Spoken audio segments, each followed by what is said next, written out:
Bonjour, ici Olivier Roland, bienvenue dans cette nouvelle vidéo qui fait partie de mon défi d'une vidéo par jour pendant que je suis aux Philippines. Alors ce que j'aimerais partager avec vous aujourd'hui, c'est tout simplement la diète médiatique.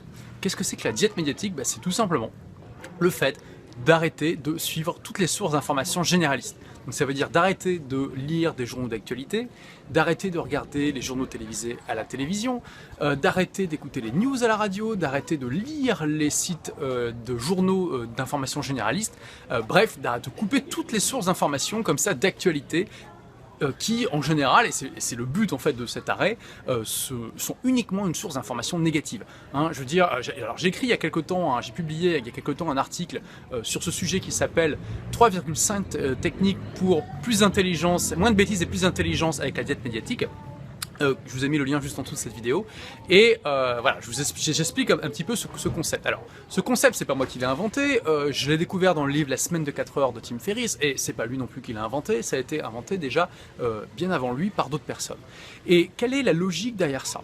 Eh bien, la logique, c'est que voilà, 90-15% des nouvelles qu'on entend sur ces sites d'information, de ces sources d'information généralistes sont négatives, sont à propos de choses tristes, violentes, terribles qui se passent un peu partout dans le monde et surtout la très grande majorité d'entre elles n'ont absolument aucun intérêt pour nous. Je veux dire, il faut pas réfléchir très longtemps pour se rendre compte que finalement on a sans doute au moins 80% de toutes les informations qu'on oublie très rapidement. Est-ce que vous vous rappelez de toutes les informations que vous avez apprises il y a 15 jours, il y a un mois, il y a 2 mois par exemple? Et sur toutes ces informations qui finalement ont transité par votre cerveau, ont marqué votre esprit, ont affecté votre humeur, ont affecté votre raisonnement et vous ont pris du temps plutôt qu'autre chose, qu'est-ce qu'elles vous ont apporté concrètement? Qu'est-ce qu'elles vous ont apporté concrètement ces informations? En général, quand on réfléchit un petit peu, on se rend compte qu'effectivement, il y a beaucoup d'informations qui nous affectent négativement, qui affectent notre humeur négativement, qui nous prennent du temps pour rien, qu'on oublie très vite et qui ne servent à rien. Et qui plus est, c'est pas parce qu'on apprend qu'à l'autre bout du monde il s'est passé une catastrophe que ça va aller mieux à l'autre bout du monde. C'est pas parce qu'on apprend à l'autre bout du monde que, je sais pas moi, il y a un train qui a déraillé, qui a eu autant de morts, ou qu'il y a un avion qui s'est crashé, ou que il y a eu un incendie dans tel bâtiment, qu'il y a eu 150 morts dans une discothèque par exemple, que 1, ça soulage les familles des victimes, 2, ça aide les gens sur place, et 3, ça nous aide nous, ça sert absolument à rien. Et la très grande majorité des informations, il faut le reconnaître, sont comme ça, sont de ce type. Et voilà, les médias, pourquoi les médias se focalisent sur les informations négatives? Parce que c'est comme ça, nous, êtres humains, on est câblés pour être davantage attentifs aux nouvelles négatives. Pendant très longtemps, ça a été quelque chose de très utile à avoir, parce que, je veux dire, quand on vivait dans une tribu de quelques dizaines de personnes dans un environnement difficile, il fallait être attentif aux nouvelles négatives, parce que ça pouvait mettre en danger notre survie même.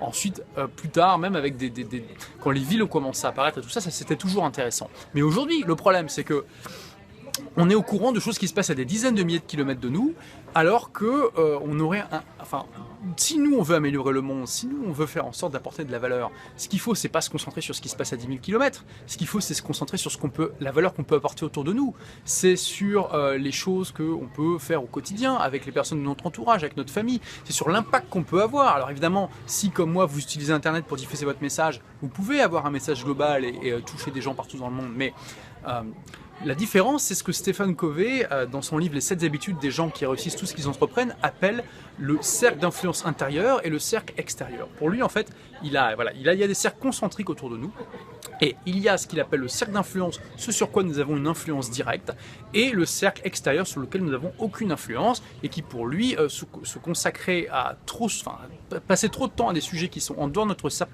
d'influence interne est une perte de temps, une perte d'énergie, une sorte de masturbation intellectuelle qui n'apporte rien d'intéressant. Et donc les médias, parce que les médias, voilà, quel business model des médias? Ils veulent l'attention des gens pour pouvoir vendre de la publicité. En gros, c'est ça le business model des médias. Il y a eu le PDG de TF1, je me rappelle plus de son nom, qui avait fait un tollé il y a quelques années en disant que le but de TF1 c'était de vendre du temps de cerveau disponible à Coca-Cola, et ça avait fait un tollé. Pourtant, c'est exactement ça. Je veux dire, vous regardez même les journaux papier, tout ce qu'ils veulent, c'est que vous passiez du temps à lire les news, notamment pour pouvoir, alors déjà pour acheter le journal, ça c'est clair qu'il y a aussi un business model là-dessus, mais l'essentiel de leurs revenus en général de ces journaux proviennent des revenus publicitaires. Ce qu'ils veulent, c'est que vous passiez du temps à lire le journal pour pouvoir aussi voir les publicités, pour que les annonceurs soient motivés pour acheter de la pub dans ces journaux. Et le meilleur moyen de capter l'attention des gens, eh ben, c'est tout simplement de parler de choses négatives parce que notre cerveau est câblé pour ça. Et le problème, c'est que voilà, aujourd'hui, ça ne sert à rien de savoir ce qui se passe de négatif à 10 000 km. Alors, il y a des exceptions. Par exemple, il y avait eu le tsunami là, il y a quelques années qui s'est passé en Asie où il y a eu 100 000 morts et du coup, il y a eu une vague incroyable de dons qui s'est produite. Donc, il y a des exceptions, mais dans la très grande majorité des cas, sans doute 90-95% du temps, ça ne sert strictement à rien. Et c'est pour ça que j'aimerais vous proposer de faire une diète médiatique. Alors, souvent quand j'en parle, ça crée beaucoup de réactions émotionnelles parce que voilà, on baigne dans un environnement, on a des news tous les jours depuis qu'on est tout petit. Et ça nous paraît complètement aberrant de faire une diète médiatique comme ça. On se dit, mais attends, mais on va pas être un bon citoyen, on va être coupé du monde, on va être décalé par rapport aux conversations, etc. Et je peux vous dire que je fais une diète médiatique depuis déjà, je pense, un bon 5 ans, peut-être même 6. Et ce que je peux vous dire quelque chose, c'est que ça ne me manque pas, ça ne m'a jamais manqué, et que c'est pas pour ça du tout que je suis décalé quand je parle avec les gens. Et il y a plein de gens que je connais, que ce soit des lecteurs, des clients ou des amis qui ont testé la diète médiatique, et je peux vous dire qu'ils m'ont tous dit, il n'y a pas une seule exception, bah non, ça m'a pas manqué du tout en fait. Donc ce que j'aimerais vous proposer, c'est tout simplement, je vous parlais dans une vidéo précédente des bons sceptiques et des mauvais sceptiques. Voilà la diète médiatique, une proposition qui rencontre souvent beaucoup de scepticisme. Et c'est normal puisque finalement il s'agit de carrément changer une habitude qu'on a depuis qu'on est tout petit, mais en même temps c'est une habitude qu'on a développée sans jamais y réfléchir vraiment. Je veux dire, on s'est pas mis un jour, on s'est pas posé à une table avec une feuille de papier en se disant est-ce que c'est vraiment intéressant ou pas que je suive les news. Non, on fait ça parce que nos parents le faisaient, que tout le monde le fait, et qu'on s'est jamais posé la question. Donc, moi, ce que je vous propose, c'est d'être sceptique, mais de la bonne manière. C'est-à-dire de, comme je vous disais dans la vidéo sur les bons sceptiques et les mauvais sceptiques, d'être sceptique en testant. Et ce que je vous propose, c'est de faire une diète médiatique d'une semaine. Alors, une semaine, c'est pas grand-chose, je pense que tout le monde peut survivre à ça, et de voir ce que ça donne pour vous. C'est-à-dire que pendant une semaine, vous allez, donc encore une fois, arrêter de suivre toutes les sources d'informations généralistes. Donc, journaux télévisés, sites de news, journaux tels que Le Monde, Libération, etc. Tout ce qui parle d'actualité. Voilà, tout ce qui parle d'actualité, vous oubliez et vous, à la place, vous le remplacez par de l'information, ce que j'appelle sélectionnée. Parce que pour moi, finalement, toutes les news, toutes ces actualités qui arrivent en permanence, c'est un petit peu comme de la malbouffe en fait qu'on a. C'est-à-dire qu'on s'empifre de choses qui sont pas bonnes pour notre corps, qui nous mettent dans un état, dans une humeur maussade, et qui finalement sont pas bonnes pour notre esprit. Et je préfère à la place choisir sélectivement les informations que je vais mettre dans mon cerveau, de la même manière que je préfère manger sainement plutôt que de m'empiffrer de trucs gras et sucrés qui vont me rendre obèse et me faire avoir du diabète, augmenter mes chances, mes risques d'avoir un cancer, etc. C'est exactement la même chose pour la diète médiatique. Donc, pendant une semaine, ce que je vous propose de faire, arrêtez de suivre toutes les sources d'informations officielles, enfin pas officielles, toutes les sources d'actualité, et à la place, remplacez-les par soit la lecture d'un bon livre de non-fiction. Je vous en ai proposé quelques-uns dans ces dernières vidéos, donc vous pouvez par exemple en choisir quelques-uns parmi ceux-là. Vous pouvez à la place écouter des podcasts intéressants, donc pas des choses sur l'actualité, mais sur des sujets de fond qui sont plus intéressants. Par exemple, un podcast pour apprendre un nouveau langage, ou sur la science, par exemple, enfin, des choses qui sont intéressantes, positives, et qui vont vous apporter quelque chose de concret. Vous pouvez faire une activité sportive, vous pouvez, je sais pas moi, faire un petit peu d'activité artistique, vous pouvez aller au théâtre, voilà, vous pouvez faire des tas de choses avec tout ce temps que vous allez gagner, et voyez ce que ça fait. Regardez au bout d'une semaine, posez-vous la question, est-ce que, oui ou non, ça m'a manqué, cette diète médiatique, et si c'est pas le cas, est-ce que je pourrais pas continuer? Et moi, ce que je vous propose, c'est que si au bout d'une semaine, ça vous a pas manqué, étendez la période d'essai à 1 mois. Et au bout de 30 jours, pareil, 30 jours, c'est pas grand-chose. Et puis, si vraiment vous voyez que ça vous manque et que vous pouvez pas vivre sans, vous avez le droit de vous arrêter. C'est ça qui est génial. Vous avez le droit de vous arrêter. Eh bien, au bout de 30 jours, voyez, est-ce que finalement, ça vous a manqué ou pas de pas suivre les news? Alors, maintenant je partage un petit peu mon expérience parce que je vous dis ça fait quelques années que je fais ça et j'ai aussi pas mal de lecteurs, de clients, d'amis qui ont arrêté la diète médiatique. Je vais faire un petit peu une fac parce que je sais quelles sont les questions souvent que les débutants se posent. En fait, la première objection que les débutants me disent c'est « Ah bah oui, mais du coup, je vais être au courant de rien et puis les gens vont parler de trucs autour de moi et je vais pas savoir de quoi ils parlent. » Ça, je peux vous dire que c'est vraiment un mythe parce que ce qui est génial en fait quand vous faites une diète médiatique, c'est que tous les grands événements, toutes les choses qui sont vraiment importantes, en tout cas dont tout le monde parle et qui sont, on va dire, historiques, eh ben, vous allez quand même être au courant. Pourquoi? Parce que les autres vont vous en parler. C'est ça qui est génial. Quand vous faites une diète médiatique, vous transformez tous les autres en assistants personnels qui filtrent pour vous toutes les news pour ne vous parler que de ce qui est vraiment le plus important. Et ça, je veux dire, c'est incroyable, ça n'a pas de prix. C'est-à-dire que quand vous faites une diète médiatique, tout de suite, vous avez des millions de personnes potentiellement qui travaillent pour vous et qui font tout le boulot de pré-mâchage à votre place, enfin pas de pré-mâchage, de filtrage à votre place. Ça, c'est quand même extraordinaire. Ce qui fait que finalement, quand vous entendez des gens discuter d'un fait d'actualité, bah, si ça vous intéresse, vous dites « Ah bon, bah, j'ai pas entendu parler de ça, de quoi tu parles ?» Et hop, ça vous insère dans la discussion et vous découvrez les choses. Donc finalement, c'est pas du tout un problème de participer à des conversations quand vous n'êtes pas au courant. Et en plus, vous pouvez aussi partager le fait que vous faites une diète médiatique. Souvent, alors c'est clair que enfin, souvent les gens répondent avec scepticisme, mais ils sont aussi très curieux et très intéressés par ça. Donc c'est aussi une manière de vous démarquer des autres.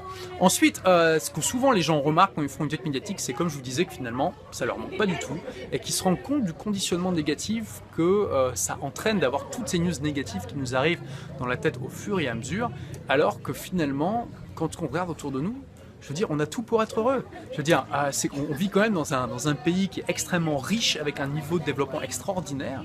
Il suffit d'aller dans un pays comme l'Inde, ou même les Philippines où je suis actuellement, pour se rendre compte qu'on a une chance extraordinaire, et que les problèmes qu'on a et qui nous semblent incroyablement hauts, pour un Indien de base qui vit dans la rue à New Delhi, pour lui, c'est le paradis. Hein, et que les problèmes qu'ils ont en Inde, c'est rien du tout par rapport à ceux qu'on a. Je veux dire, on est dans une société où on a tout pour être heureux. Les médias nous donnent l'impression que si on les écoute tous les jours, mais c'est pas, ils font pas ça délibérément. Hein, c'est juste que voilà, ils sont obligés de faire des news négatives parce qu'il y a que c'est ce qui est le plus efficace pour attirer l'attention des gens et que leur business model repose sur l'attention des gens. Donc si on écoute les médias toute la journée pendant des années, on peut avoir l'impression que tout va de mal en pis, que c'est vraiment terrible, que la vie est beaucoup plus difficile maintenant qu'avant. Mais alors que c'est complètement faux. Il suffit de regarder, je veux dire, il suffit de lire les manuels d'histoire pour se rendre compte que, au contraire, on vit dans une société surabondante. Alors c'est vrai qu'elle n'est pas complètement bien répartie, hein, on est d'accord. Il y a encore des pauvres, il y a des gens qui vivent dans la misère, etc. Il y a des pays qui sont beaucoup plus pauvres que nous, mais justement, c'est pas parce qu'il y a des gens qui sont moins bien lotis que nous qu'il faut pas profiter de ce qu'on a. Au contraire, ça doit nous montrer qu'on doit savoir profiter de ce qu'on a plutôt que de tenir ça pour acquis. Et quand on s'intéresse un peu à l'histoire, on se rend compte que finalement, on est dans une ère de prospérité incroyable.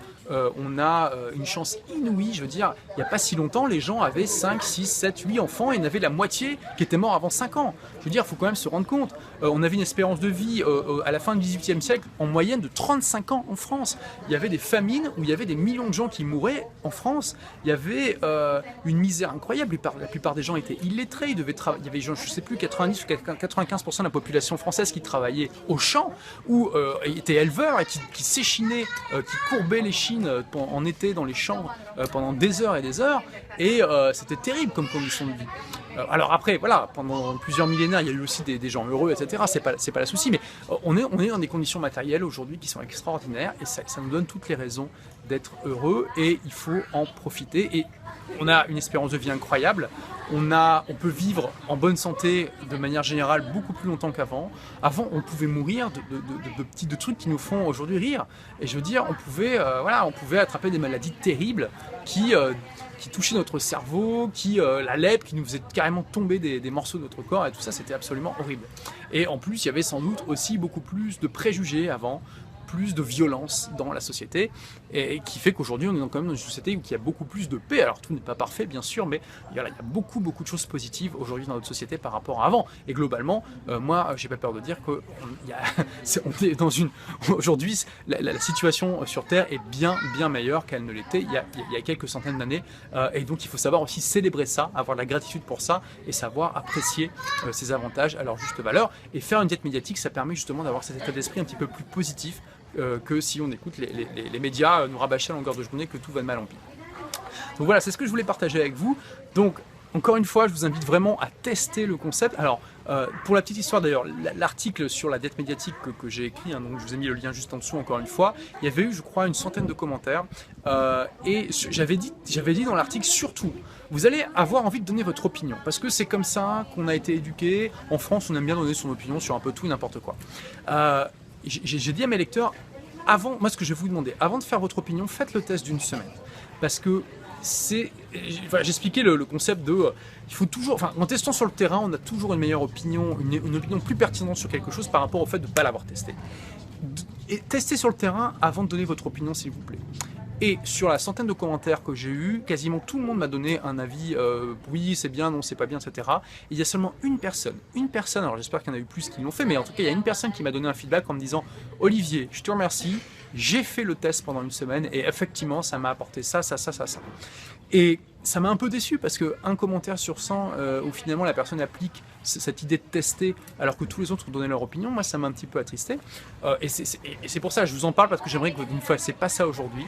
S'il vous plaît, ne me laissez pas de commentaires tant que vous n'avez pas testé. Ce que j'ai envie que vous fassiez, ça vous pouvez le faire à côté de tous les projets que vous avez. C'est ça qui est génial avec ça, c'est que finalement ça peut vous faire gagner que du temps.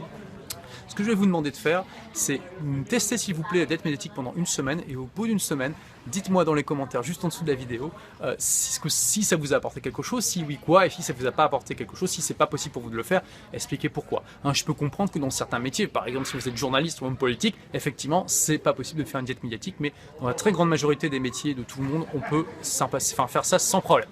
Donc s'il vous plaît, faites ce test pendant une semaine, et puis dites-moi dans les commentaires ce que ça vous a apporté. Voilà, merci d'avoir regardé cette vidéo. Donc comme d'habitude, pour suivre les prochaines gratuitement, il vous suffit de cliquer sur le petit bouton qui se trouve en haut à droite de la vidéo que vous regardez en ce moment. Comme d'habitude, j'ai aussi besoin de votre feedback, donc laissez-moi, si vous avez aimé cette vidéo, cliquez sur j'aime juste en dessous. Si vous n'avez pas aimé, cliquez sur je n'aime pas. Merci d'avoir regardé et à demain pour la prochaine. Au revoir.